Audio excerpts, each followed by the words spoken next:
Bueno, también le llegó así el cimbronazo que se produjo.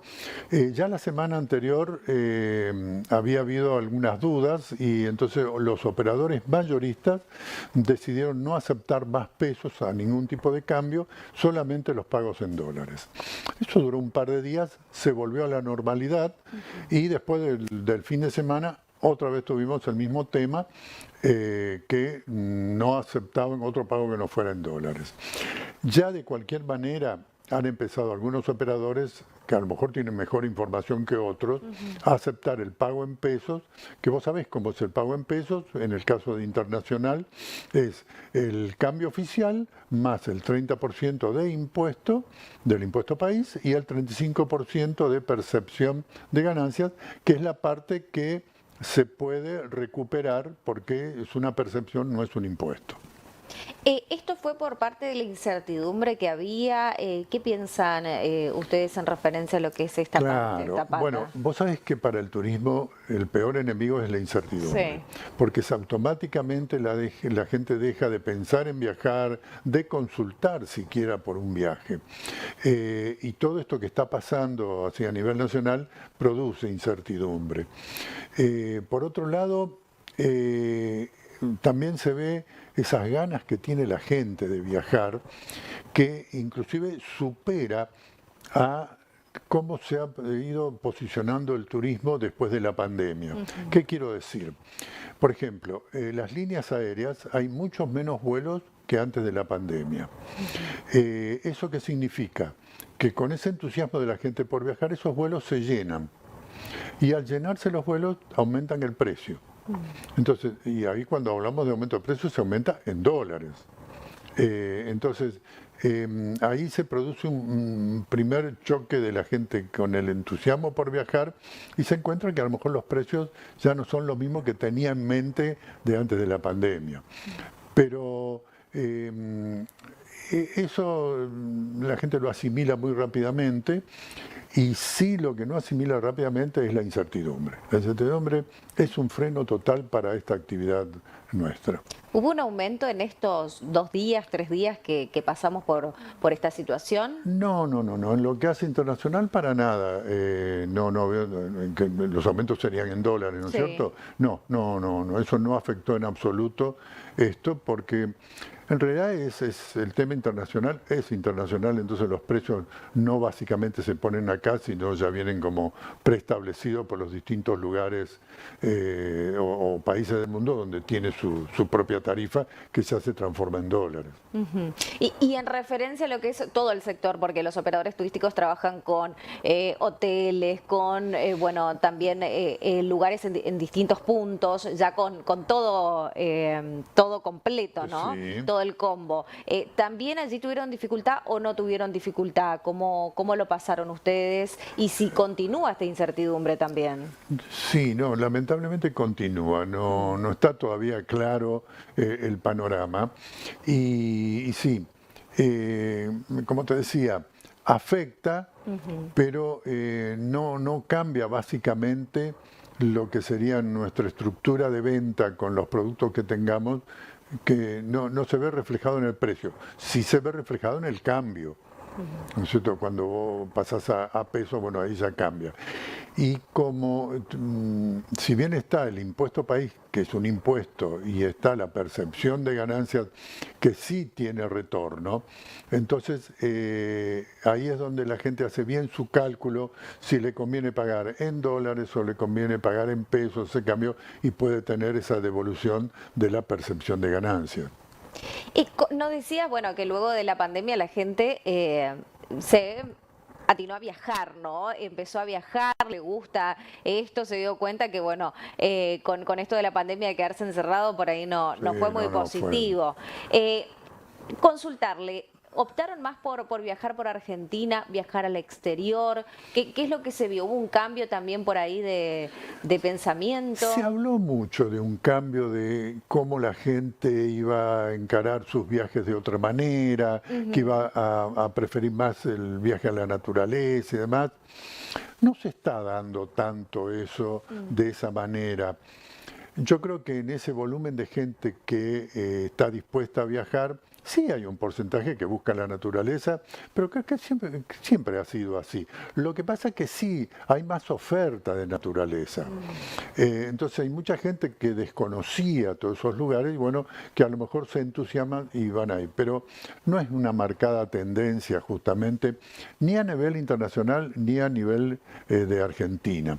Lo que sí influye para la Argentina es el previaje.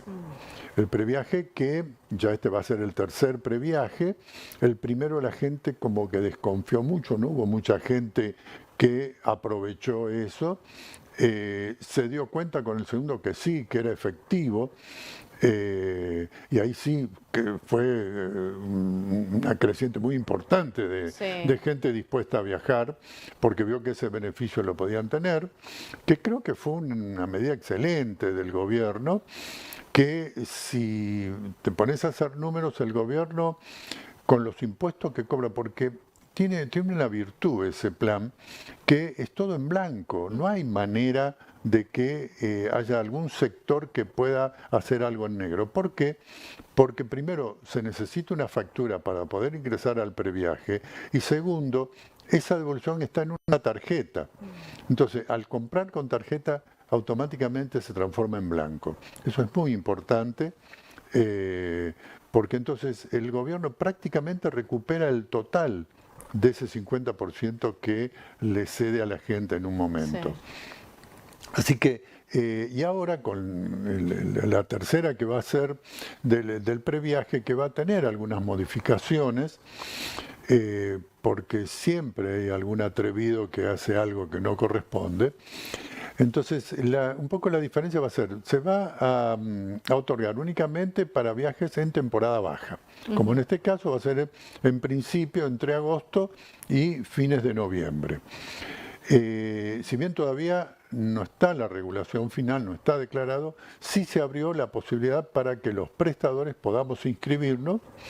Y por lo que estuve leyendo en estos días, hay más de 8.000 prestadores inscriptos, que es muy simple, o sea... ¿Y a ustedes le dio buenos resultados como prestadores? Sí, sí, para nosotros, sobre todo con la primera y la segunda fue una ayuda muy importante porque las ventas estaban muy caídas, prácticamente no había ventas, y eso no fue a lo mejor tanta, pero fue sobre todo levantarte el ánimo y el espíritu para decir, estamos vendiendo otra vez, estamos ofreciendo, y ahí nos dimos cuenta que mucha gente que podía viajar y que no lo hacía, y se entusiasmó con el previaje, y eso motivó ese gran movimiento. Vos sabés cómo es el turismo reparte plata automáticamente, inmediatamente, y a cualquier destino del país. Y eso es muy importante, cómo mueve la economía el turismo. Y yo creo que los distintos gobiernos se están empezando a dar cuenta de la importancia que tiene el turismo en esa actividad económica. Y se miró a la Argentina, porque muchos se iban hacia otro país, y con referencia a esta pandemia, quizá el temor, por ahí, claro, el impuesto también, hizo a que la gente quiera viajar por el mismo lugar, ¿no? Sí, aprovechó y creo que se aprovechó muy bien eso. Si bien hay lugares clásicos, así como las termas de Río Hondo, sintieron la pandemia, pero no tanto como en otros lugares. Por ejemplo, también en otros, Salta, Jujuy, sintieron, pero no tan fuerte como por lo mejor nosotros. Sí. Nosotros acá en el Chaco sufrimos mucho la pandemia porque no había nada que vender, no había hoteles, no había aviones, no había tren, nada. Entonces fue terrible. Si bien hubo algún tipo de ayuda de parte tanto del gobierno nacional como provincial, pero era una ayuda, no alcanzaba. Si no tenías resto en ese momento, no te quedaba alternativa más que cerrar. ¿Qué expectativas ven para este 2022 ustedes? Venimos bien, bien. Todo apunta a que sí, podríamos estar, pero todavía no estamos trabajando al nivel de la prepandemia. ¿Qué quiero decir? Si vos tenías un plantel de 4 empleados, hoy tenés 2, y el movimiento de la agencia te alcanza con esos 2 empleados y no estás pensando en tomar uno más. Quiere decir que no tenemos ese movimiento que teníamos previo. De cualquier manera, siempre comparamos con el 2020 y parte del 2021, es fantástico como venimos. Entonces, estamos recuperando. Es importante, pero estamos recuperándonos. Eugenio, hablando de turismo, tenemos que hablar un poco de la provincia de Chaco, hablando de lo que se viene también. Bueno, sos integrante de la Fundación Urunday y bueno, contarnos un poco de estos trabajos que se vienen realizando para la Bienal de las Esculturas, que también tiene que ver con el turismo, porque no sé qué vamos a hacer con los hoteles. Bueno, es toda una historia eso, ¿no es cierto? Pero bueno, siempre vamos encontrando soluciones, ¿viste? Sí. Realmente creo que más allá de la fundación, de su trabajo natural que hace en cada una de las bienales, vemos que tanto el municipio como la provincia se están moviendo como para que esta ciudad esté prácticamente brillante. Espero que se pueda lograr y que lleguemos con fecha ahí, porque se está trabajando mucho y eso es muy importante. No solo por la Bienal en sí, sino por lo que vos decías, el turismo que va a venir, porque... Es importante para que vuelva en otra oportunidad. Claro, vos fíjate que ya en la Bienal anterior, en el 2018, ya hubo colegas nuestros que hacen receptivo en forma importante y ya para esta Bienal con mucho tiempo empezaron a hacer programas relacionándose con la fundación para poder brindarle algún tipo de información mayor. Inclusive agencias que asistieron al lanzamiento en Buenos Aires, que eso fue muy importante este año. En el CCK realmente nos dio un plafón de difusión mucho más importante que años anteriores. Sí, eso estábamos viendo, porque se difundió allí, se difundió en otras partes también, bueno, en Paraguay también lo hicieron, en distintos lugares para que, bueno, pueda hacerse visible y también vengan a visitar. Claro, bueno, es un poco lo que yo siempre digo, lo que nosotros siempre necesitamos es difusión. O sea, nosotros sabemos que tenemos un buen producto, sabemos que los escultores que participan se van encantados, que hablan maravillas de este concurso, que lo difunden en el resto del mundo y lo tenemos como una prueba de demostración que es, vos pensás que nosotros seleccionamos 10 escultores para la Bienal Internacional. Se inscriben 200. O sea, es evidente que hay un interés superlativo para llegar acá. Y bueno, si bien es cierto que nuestra atención es toda dedicada a ellos, hay un par de factores que son muy importantes. Uno es la gente, cómo los atiende, cómo conversa, cómo averigua, cómo trata de solucionarle alguna cuestión que puedan tener. Ese trato que tiene básicamente el chaqueño, que es fantástico. Y otros ustedes, la prensa, se transforman en estrellas. Porque televisión, radio, diario... Estamos todos ahí. Claro. Ya estuvimos viendo el espacio y la verdad que sí, que vamos a estar con un estudio allí también transmitiendo, así que si quiere pasar también... Cada vez mejor, cada vez más. Bueno, todo eso se transmite porque aparte transmitimos al resto del mundo. Hoy la tecnología e internet nos ayuda mucho. Se transmite en vivo a todo el mundo, o sea que ese escultor que está trabajando, su familia que quedó en Ucrania, lo puede estar viendo mientras trabaja. Entonces es una difusión que influye mucho en la cultura, pero influye mucho en el turismo. Nos destacamos, descubren que existe un Chaco, una resistencia, ciudad de las esculturas, que también los sorprende eso. ¿Cómo que hay más de 600 esculturas puestas en las calles sin más protección que la buena voluntad de la gente? Entonces todo eso hace que también se apoye al turismo. Y para no olvidarnos de Argentina, porque es como que de golpe nos dirigimos al mundo y como que no tenemos Argentina. Entonces, bueno, por eso es que después tenemos invitados 7 escultores argentinos fuera de concurso, pero que trabajan distintos materiales. Entonces, eso también ayuda a la gente que va a verlos, cómo se trabajan esos distintos materiales. Así que, y bueno, uno de las estrellas que tenemos es el premio Desafío. O sea, que es el futuro en realidad, porque son estudiantes de Bellas Artes que en equipos de tres tienen que hacer una obra de arte con un tronco de Urunday que nosotros le damos en 3 días. O sea, tienen tiempo libre para trabajar todo el tiempo que ellos crean necesario para lograrlo. Así que yo creo que ese es el futuro porque están participando en el mismo predio con escultores afamados del resto del mundo que pueden compartir. Entonces eso ayuda mucho a que en un futuro podamos tener mucho más escultores pudiendo competir en distintos lugares del mundo y que bueno, que puedan ser chaqueños, así como fue la cabeza nuestra, que fue Fabriciano, ¿no es cierto? Exactamente. Va a haber homenajes, ¿no? Sí, por supuesto. O sea, es algo que esto es toda una prueba de fuego para nosotros, no tenerlo a Fabriciano. Si bien es cierto que siempre funcionó un equipo en la fundación. Sí.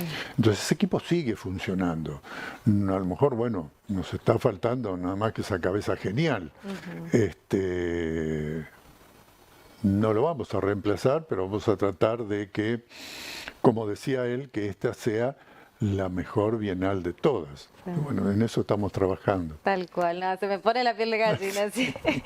de escuchar nomás de Fabriciano, muchos los recordamos, muchos no, lo tuvimos realmente constantemente hablando. Y además está la Bienal de las Esculturas, estuve hablando con Lisandro también, va a estar el Festival Filarmónico, con músicos, orquestistas argentinos importantes, pero también de otras partes del mundo.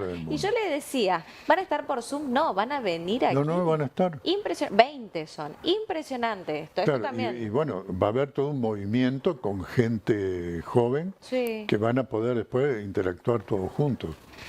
No o sé sea, si la Bienal enmarca sí, bueno, varias actividades. Estamos, sí, tratando de que abarque de alguna, no todo, pero sí ir abarcando un poco todo lo referente a la cultura.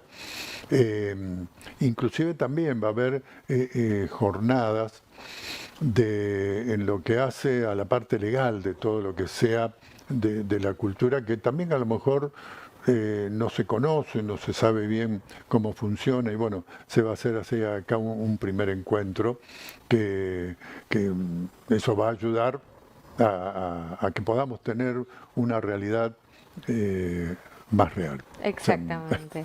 Eugenio, el 16, ¿a qué hora inicia? A las 9 de la mañana empiezan a trabajar. Bien. ¿Viste? Previo, tipo 8:30, sí, se izan las banderas de cada uno de los países.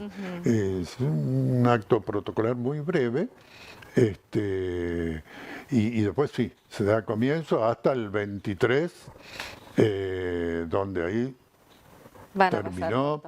Y bueno, la mayoría de todos los escultores internacionales van a continuar con Castelli. Sí, el se encuentro de Castelli. Estuvimos con la conferencia que realizaron también allí. Sí. Así que siguen, continúan. Claro, bueno, todo hace al turismo del Chaco. O sea, más allá de esta parte cultural, que sí es importante y demás, pero hace al turismo y lo que tenemos que lograr, que esta ciudad, con más de 650 horas puestas en sus calles, tenga turismo todo el año. Y hay un turismo muy particular, que es el de las escuelas de Bellas Artes. O sea, escuelas de Bellas Artes hay en todo el país. Sí. Entonces, así como cuando se reciben de secundario, los chicos van o a Bariloche o a Carlos Paz, básicamente, yo creo que Resistencia debería ser el lugar ideal para que esa gente que está estudiando alguna de las ramas del arte sí o sí se sienta obligada a pasar por Resistencia. Y eso tenemos que ofrecérselo nosotros para que podamos tener durante todo el año ese tipo de turismo que a lo mejor no es el más caudaloso, pero sí es importante para nosotros como turismo y para ellos como una enseñanza.